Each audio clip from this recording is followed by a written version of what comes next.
Hi everyone. कल के episode में हमने देखा था कि कंसिस्टेंसी जो है वो कितनी इम्पॉर्टेंट है हमारे लिए, क्योंकि अगर हमारी कंसिस्टेंसी नहीं होगी तो हमारी मसल्स डेवलप नहीं होंगी। As you remember, the more we practise, the more we do practice daily, the more it is going to build our muscles. So this is for arms and hands, and this practice और calligraphy की जो practice है वो हमारे hands की movement, हमारे hands की जो मसल मेमोरी है उसको डेवलप करने के लिए वो हमारे को मदद करती है। सो आज का जो एपिसोड है दैट इज़ रिलेटेड टू, अब आप सोच रहे होंगे कि प्रैक्टिस ओके कंसिस्टेंसी होनी चाहिए, बट प्रैक्टिस करें तो करें कैसे, क्या चीज़ प्रैक्टिस में लेकर आए, कितनी प्रैक्टिस करें किस चीज़ की, ताकि हमारी जो कैलीग्राफी है थोड़ी बेटर हो। तो मैं आपको अपना प्लान शेयर करती हूँ कि किस तरह से मैंने अपनी प्रैक्टिस की, जिससे मुझे अफेक्ट हुआ, जिससे मुझे बहुत मेरी कैलीग्राफी में बहुत इम्प्रूवमेंट आया। सो पहले मैं वो शेयर करती हूँ आपके साथ, और अगर आपको वो प्रैक्टिस प्लान अच्छा लगे तो आप भी उसको ट्राई करें और मेरे साथ ज़रूर शेयर करें आफ्टर ट्राइंग कि how it went and what was your bulb on moment in this practice. So मैं पहले क्या करती थी कि मैं सारे के सारे बेसिक स्ट्रोक्स की प्रैक्टिस, सारे के सारे बेसिक स्ट्रोक्स की प्रैक्टिस एक एक बार सारे लिखती थी, और उसके बाद क्या करती थी कि पेजेस के पेजेस फिल किए जा रही हूँ, किए जा रही हूँ, किए जा रही हूँ, बट कोई उसका रिजल्ट नहीं होता था, बिकॉज मैं सारे स्ट्रोक्स की प्रैक्टिस एक ही बारी में हर रोज़ प्रैक्टिस कर रही थी, तो उतनी इम्प्रूवमेंट मुझे नहीं मिल पा रही थी। एंड मुझे 6 महीने हो गए, 6 months is not a small thing, it's not a small amount of time. 6 months is a big amount, big chunk of time, and 6 months that too कभी 3 घंटे, कभी 4 घंटे, कभी 6 घंटे हर रोज़ प्रैक्टिस करना was not easy at all. तो फिर मुझे लगा कि ओके, मुझे कुछ तो अपनी प्रैक्टिस में चेंजेस करने पड़ेंगे, तभी जा कर के मेरे स्ट्रोक्स थोड़े बेटर होंगे। तो मैं क्या करती थी कि सारे, जैसे अगर मैं लेटर्स लिख रही हूँ तो सारे A to Z इकट्ठा सारा का सारा मैं कंप्लीट लिखती थी कि मेरी इम्प्रूवमेंट हो रही है, इम्प्रूवमेंट हो रही है। Improvement was there but it was not to the extent जैसा मैं चाह रही थी। तो मैंने किसी का सुना, I was listening to some artist on YouTube only, and also in Facebook community, where those calligraphy mentors जो मेरे mentors थे, so अभी भी हैं, तो उनमें से किसी एक मेंटोर ने मुझे कहीं पर किसी पोस्ट में शेयर किया हुआ था कि अगर हम प्रैक्टिस कर रहे हैं तो हमें फोकस्ड प्रैक्टिस करनी चाहिए। इट इज़ नॉट कि आप रैंडमली कोई भी चीज़ उठा करके प्रैक्टिस कर रहे हैं। Have a practice plan about your calligraphy, what are you going to practise today. तो मुझे लगा okay, let me elaborate on this, उन्होंने तो इतना बोल करके छोड़ दिया था। तो तब मुझे लगा okay, I need to be consistent, but I need to have a proper plan along with it. Practice के लिए मुझे एक प्रॉपर प्लान भी चाहिए होगा। So that was something new for me. So I decided that okay, let me try one thing at a time and then see the results. तो मैंने धीरे धीरे करके अपने बेसिक स्ट्रोक्स में से, अगर जैसे मैं बेसिक स्ट्रोक्स प्रैक्टिस कर रही थी तो मैंने कुछ मिनट्स पहले के जो हैं वो सारे स्ट्रोक्स में लिखती थी कि एक वार्म अप हो जाए एक तरह से, और फिर उसके बाद जो है मैं एक पर्टिकुलर स्ट्रोक को लेती थी कि ओके, आज मैं अंडर टर्न को लेती हूँ, और अंडर टर्न में मेरा जो मेन फोकस है वो क्या रहेगा, मैं वो भी प्लान करती थी कि मुझे फोकस रखना है कि जो मेरा अंडर टर्न है उसकी एक तो शेप अच्छी आए, उसमें थिक और थिन ट्रांजिशंस होते हैं, जैसे यहाँ thick down strokes and then transition happens, वो यू फॉर्म में आता है, and then thin strokes are also there. तो थिक टू थिन, उसके बीच में ट्रांजिशन होती है, उसके बीच में एक जो एकदम मोटा जो है उसकी थिकनेस जो है वो थिकनेस ग्रेजुअली डिक्रीज होती हुई एकदम पॉइंट के तरह पतली होकर एंड देन ऊपर वापस जाती है। तो उस टाइम पर मुझे लगा कि ओके मुझे इस चीज़ पर फोकस करना है कि मेरी ट्रांजिशंस अच्छी रहें। तो मैं सिर्फ ट्रांजिशन को फोकस कर कर उस दिन कंप्लीट, मुझे लगा कि हाँ मैंने ये किया है और मुझे इम्प्रूवमेंट मिला है। So I was very excited when I saw that improvement, और मुझे लगा कि okay let me give this focus attention and focus mindful practice for these basic strokes. I need to have that practice plan with me, and uske basis par hi I'll be able to improve. Excuse मी।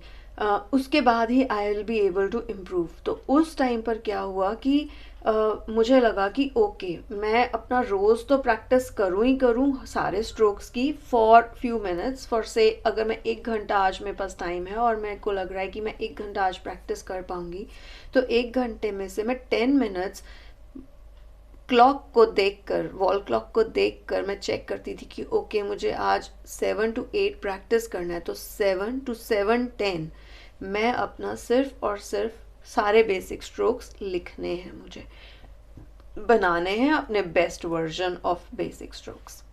तो I use to write those, and then उसके बाद जो है I use to give 40 minutes of dedicated undivided attention, what Robin Sharma says, monomaniacal focus.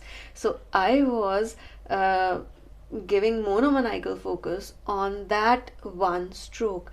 For example, we took the example of underturn. तो मैं underturn को लेकर के पूरा focused की, जो मेरा फर्स्ट स्ट्रोक बनाया मैंने, जब मैं उसका सेकेंड स्ट्रोक बना रही हूँ means I have made under stroke I have made underturn once, and then जब मैं दोबारा नेक्स्ट सेकेंड वाला बना रही हूँ तो I use to make sure कि मेरा जो पहले वाला स्ट्रोक है और जो अब बना रही हूँ, तो जो मेरा अब वाला स्ट्रोक है मेरे पहले वाले स्ट्रोक से बेटर होना चाहिए।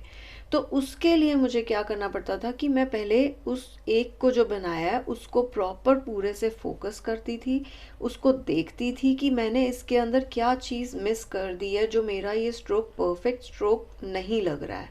तो मैं देखती थी कि ओके मेरी ट्रांजिशंस में प्रॉब्लम है, देन मेरी शेप, अगर मैं ट्रांजिशंस ठीक कर लूँगी तो मेरी शेप ठीक हो जाएगी। तो मैंने अपने शेप्स के ऊपर वर्क करना स्टार्ट किया। तो जब अंडरटर्न की शेप मेरी आनी स्टार्ट हुई तो उसके बाद मेरा नेक्स्ट फोकस रहता था, जैसे फर्स्ट डे मैंने जो है पूरा फोकस किया कि अंडरटर्न में मुझे सिर्फ शेप देखनी है और कुछ नहीं देखना, थिक थिन कुछ नहीं देखना, बस शेप सही आनी चाहिए मेरी। सेकेंड डे मेरा फोकस रहता था कि मेरी शेप सही आ गई है, अब मुझे शेप के साथ साथ थिकनेस और थिननेस को भी जो है अपने माइंड में रखना है एंड उसको बेस ले करके आज काम करना है। तो मेरी जो थिकनेस रहती थी वो फर्स्ट स्ट्रोक जो मैं बनाती थी, फर्स्ट अंडरटर्न, जब मैं सेकंड अंडरटर्न बना रही होती थी तो मैं ध्यान रखती थी कि मेरी शेप जो है या तो सेम आनी चाहिए या उससे बेटर होनी चाहिए, प्लस मेरे थिकनेस और मेरी थिननेस जो है वो प्रॉपर आनी चाहिए।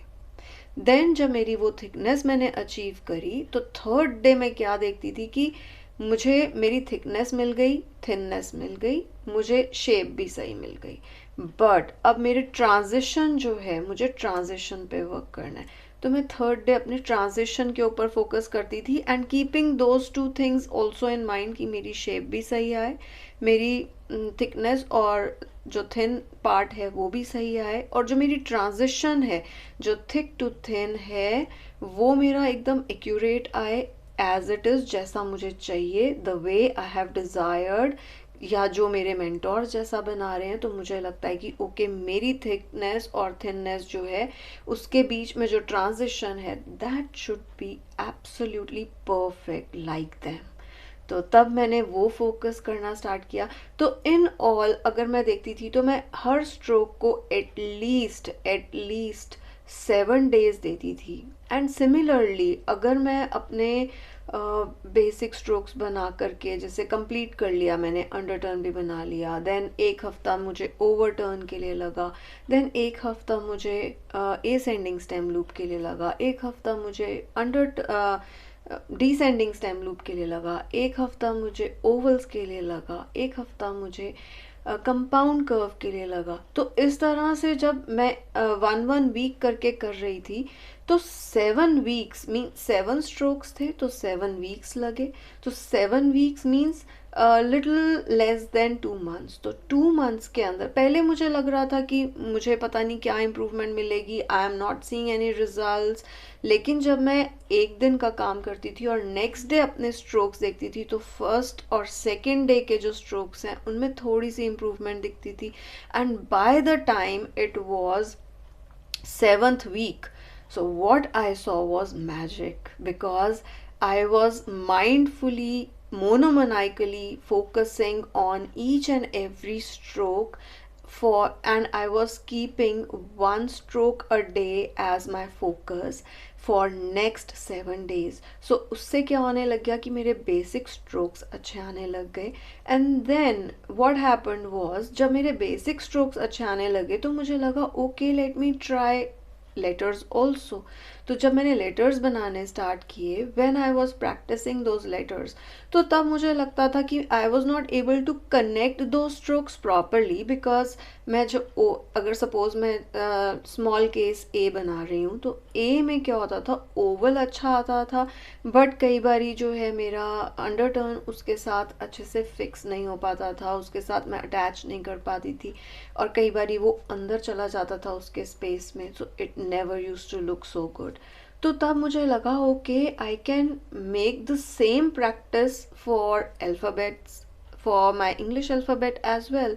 बट इंग्लिश अल्फ़ाबेट में 26 लेटर्स हैं, मीन्स 26 वीक्स, मीन्स आधा साल, 6 months, 6 months only and only alphabets. So I thought okay, मेरा फोकस है कि मुझे अपनी कैलीग्राफी इम्प्रूव करनी है। मेरे बेसिक स्ट्रोक्स इम्प्रूव हुए हैं because of this particular mindful focused practice.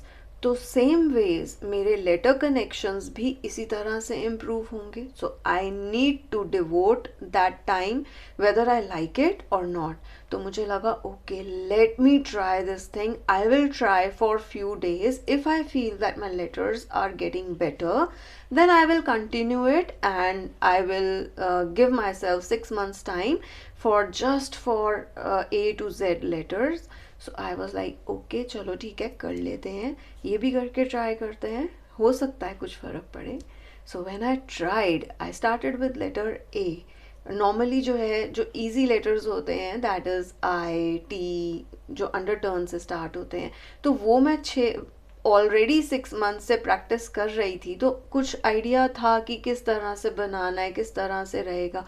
तो मुझे लगा okay let me start with letter A and then I will work on each and every letter, and I should give one week for each letter.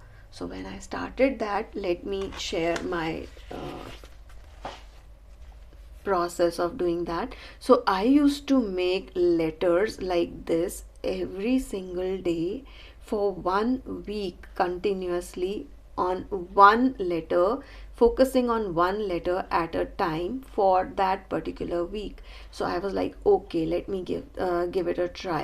So अगर जैसे letter जैसे oval है, इसके अंदर under turn है, तो मुझे जिस चीज़ में ज़्यादा प्रॉब्लम हो रही होती थी कि ओके मुझे एंट्री स्ट्रोक में प्रॉब्लम आ रहा है, तो okay let me focus on entry stroke, and बाकी तो मैं बना रही हूँ बट स्ट्रोक्स में मैं अलग से प्रैक्टिस करती थी। और अगर जैसे मुझे लगता था इसमें अंडर टर्न में मुझे प्रॉब्लम आ रहा है, तो मैं इसके साथ जो अंडर टर्न्स थे मैं उसकी भी प्रैक्टिस साथ साथ में कर रही थी। तो उससे मेरे को ये फ़ायदा हुआ कि मेरे जो स्ट्रोक्स हैं वो तो इम्प्रूव हुए ही हुए, मेरे लेटर्स भी इम्प्रूव हुए, और अगर मेरे लेटर्स इम्प्रूव हो रहे हैं तो मैं अपने वर्ड्स भी अच्छे बना पाऊँगी, जैसे हमने लास्ट एपिसोड में बात की थी। और इसमें क्या होता था जब मैं ये बना रही होती थी इस तरह से ए, तो मैं अपने ये चीज़ भी ध्यान में रखती थी कि अगर मैं बना रही हूँ तो मैं फू कैलीग्राफी होता है फेक कैलीग्राफी, जिसके अंदर हम नॉर्मल पेन से या नॉर्मल जेल पेन या बॉल पेन या पेंसिल से हम अपनी प्रैक्टिस करते थे।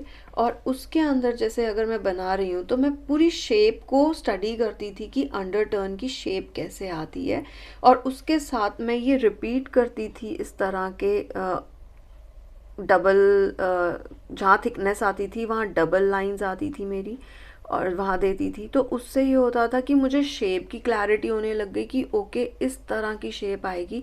और जब मैं एक्चुअल ब्रश पेन से करती थी तो तब मेरी इम्प्रूवमेंट और बेटर हो गई। तो मैंने इस चीज़ पर ज़रूर फोकस किया कि अगर मैं ओवल्स बना रही हूँ, मेरे ओवल्स में प्रॉब्लम है, तो मैं ओवल्स की प्रैक्टिस ज़रूर और ज़रूर करूँ। अगर मैं ए बना रही हूँ और उसके बाद अगर अंडर टर्न आ रहा है तो अंडर टर्न की भी प्रैक्टिस करूँ। और उसके बाद क्या करती थी कि मैं इन सब को इकट्ठा करके, जैसे लेटर ए बना तो मैं उसकी भी प्रैक्टिस करती थी।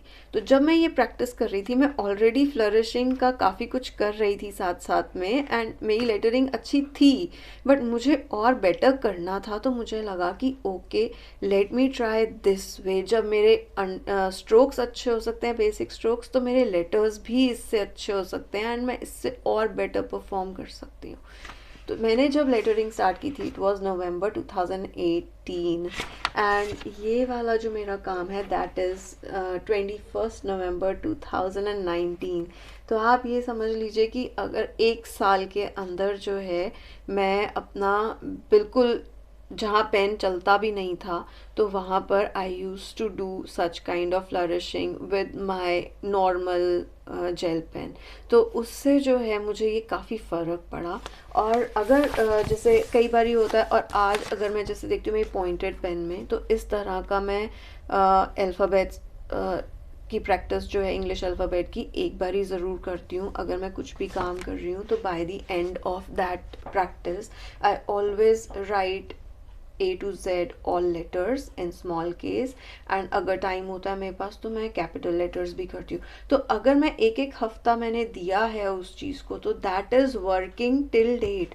अगर ऐसा नहीं है, अब वो इतना पक्का हो चुका है, इतनी मसल मेमोरी इतनी स्ट्रांग हो चुकी है उस शेप को लाने में, तो that is helping me a lot. तो इससे मुझे फ़र्क पड़ा है, तो मुझे लगा I must share this process with you. और अगर आपको लगता है कि ये प्रोसेस करके अगर आपको थोड़ी सी भी इम्प्रूवमेंट मिलती है, so do share that in the comment section so that I also know that you are making progress in your calligraphy journey, and I'll be happy to help you in making your calligraphy journey better and better every single day. So see you all tomorrow. Bye for now. And I will be sharing the link of my last video that I had published on YouTube. I'll share that in the description section. And अब अभी के लिए I am signing off. Bye for now.